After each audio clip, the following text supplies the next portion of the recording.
Assalamualaikum warahmatullahi wabarakatuh. Kami dari kelompok 4 yang terdiri dari Metawati Limanto, Maudy Ma'alia, Alifia Asri, Afifah, dan Satrio Budi akan mempresentasikan mengenai akuntansi pajak, piutang, dan persediaan. Metode penghapusan piutang. Metode penghapusan piutang terdiri dari dua metode. Yang pertama, penghapusan langsung atau direct write off method, yaitu pada periode di mana terdapat piutang yang tidak dapat ditagih, maka pada saat itu dilakukan pencatatan. Lalu yang kedua ada metode penyisihan atau pencadangan atau allowance method. Dengan metode ini, piutang yang diperkirakan tidak dapat ditagih dapat dicatat melalui ayat jurnal. Penyisihan piutang tidak tertagih. Terdapat dua cara dalam menetapkan jumlah penyisihan piutang tidak tertagih, yaitu yang pertama atas dasar saldo piutang. Cara ini dilakukan dengan menetapkan suatu persentase terhadap saldo piutang rata-rata atau golongan unsur piutang pada akhir periode.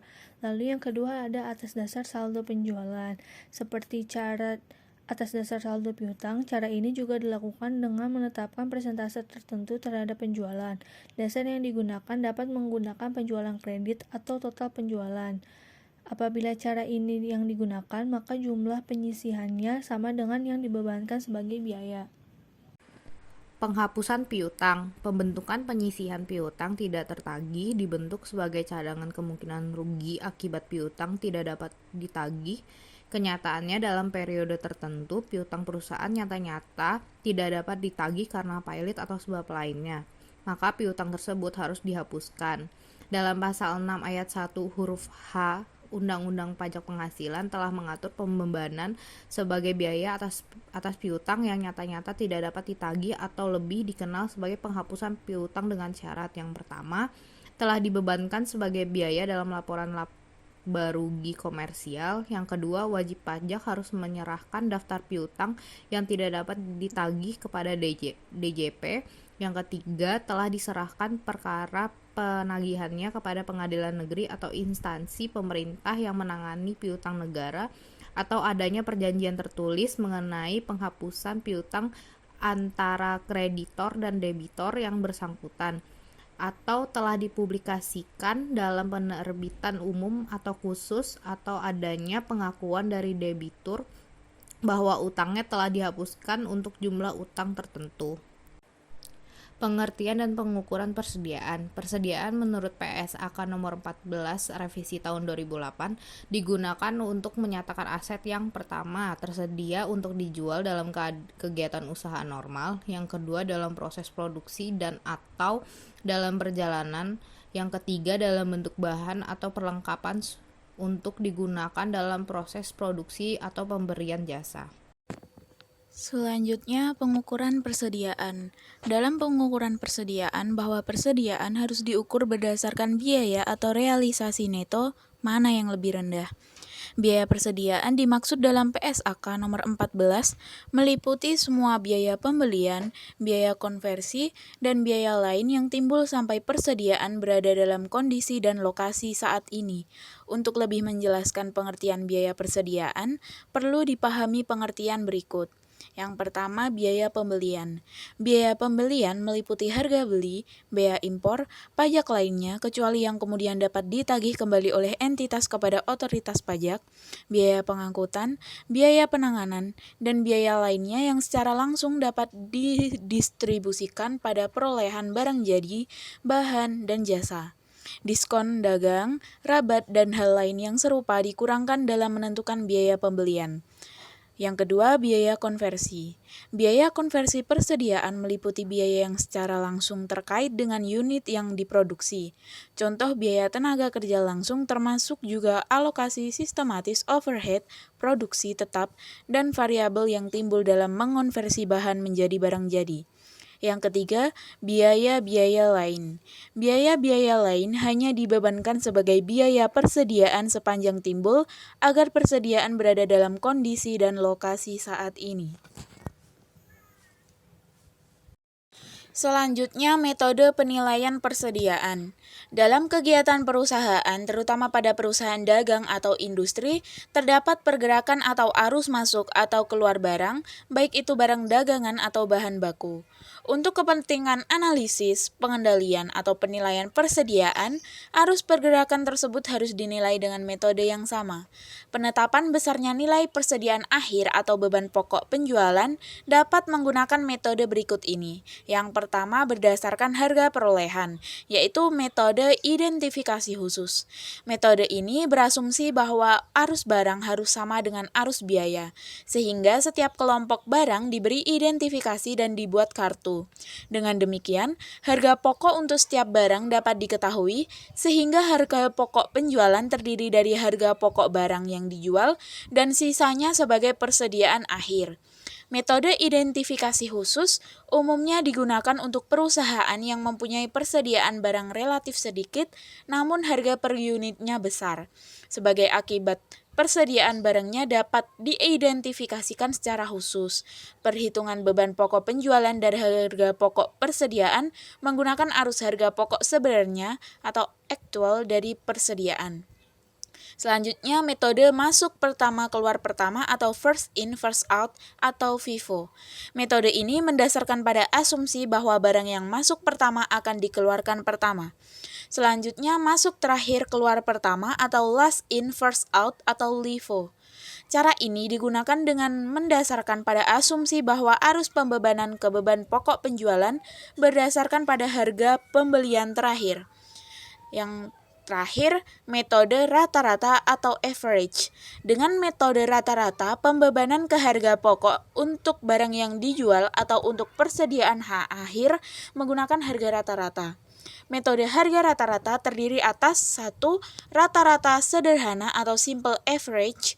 Harga rata-rata dihitung dengan cara menjumlahkan harga pokok per unit tanpa mengalihkan jumlah barang dibagi dengan banyaknya harga.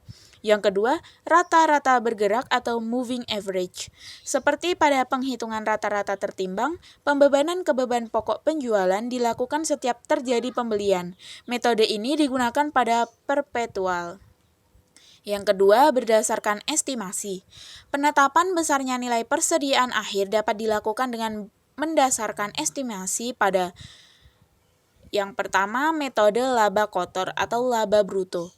Pada metode ini, nilai persediaan akhir dihitung mundur dan biasanya digunakan dalam keadaan khusus. Sebagai contoh, perusahaan dalam kondisi terbakar sehingga sulit menetapkan secara fiksik nilai persediaan akhir. Yang kedua, metode eceran atau retail. Dalam metode eceran, penetapan nilai persediaan akhir berdasarkan pada harga yang berlaku di pasar atau market value.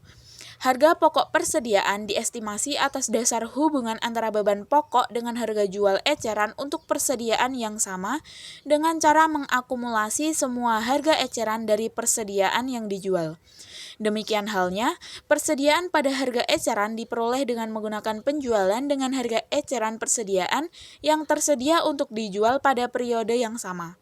Metode ini pada umumnya digunakan oleh perusahaan dagang eceran sebagai contoh supermarket atau toserba, dan perusahaan harus mempunyai catatan harga jual barang. Apabila kedua metode berdasarkan estimasi di atas dibandingkan, maka akan terlihat jika metode laba kotor menggunakan current period ratio. Penilaian persediaan selain harga perolehan. Untuk tujuan perhitungan nilai persediaan menggunakan metode LCM. Harga pasar ditentukan berdasarkan current replacement cost yang dibatasi ceiling and floor. Ceiling adalah nilai pasar persediaan yang besarnya tidak melebihi nilai bersih persediaan yang sudah direalisasi atau net realizable value. Floor adalah nilai pasar persediaan yang besarnya tidak melebihi dari nilai ceiling atau net realizable value dikurangi keuntungan normal. Dengan menggunakan metode LCM, harga pokok persediaan akhir yang sudah dihitung dengan menggunakan salah satu metode penilaian yang ada, FIFO atau metode harga rata-rata, akan dibandingkan dengan harga pasarnya pada akhir periode. Selanjutnya, penilaian persediaan selain harga perolehan. Penerapan metode LCM ke setiap item persediaan akan menghasilkan nilai persediaan yang lebih kecil, karena kenaikan harga pasar dari beberapa item persediaan tidak akan mengurangi penurunan harga pasar pada item persediaan lainnya. Standar Akuntansi Keuangan atau SAK memberlakukan alternatif dasar penilaian persediaan, yaitu metode harga perolehan atau cost method dan metode harga yang terendah antara harga perolehan dan harga pasar. Undang-Undang Pajak Penghasilan memberlakukan suatu metode, yaitu nilai perolehan. Pasal 10 ayat 6 Undang-Undang Pajak Penghasilan, persediaan dan pemakaian persediaan untuk menghitung harga pokok dinilai berdasarkan harga perolehan, yaitu dilakukan secara rata-rata atau dengan mendahulukan persediaan yang diperoleh pertama. Akuntansi perpajakan terkait piutang dan persediaan. Ketentuan pasal 9 ayat 1 huruf C UU PPH menyatakan bahwa perusahaan tidak diperkenankan untuk melakukan pembentukan dana cadangan yang akan dibebankan sebagai biaya, kecuali 1. Cadangan piutang tak tertagih untuk usaha bank dan badan usaha lainnya yang menyalurkan kredit sewa guna dengan hak opsi, perusahaan pembiayaan konsumen, dan perusahaan pajak piutang. 2. Cadangan untuk usaha asuransi termasuk cadangan bantuan sosial yang dibentuk oleh Badan Penyelenggara Jaminan Sosial. 3. Cadangan pinjaman untuk lembaga penjamin simpanan. 4. Cadangan biaya reklamasi untuk perusahaan pertambangan. 5. Cadangan biaya penanaman kembali untuk usaha kehutanan. Dan yang keenam, cadangan biaya penutupan dan pemeliharaan tempat pembuangan limbah industri untuk usaha pengolahan limbah industri.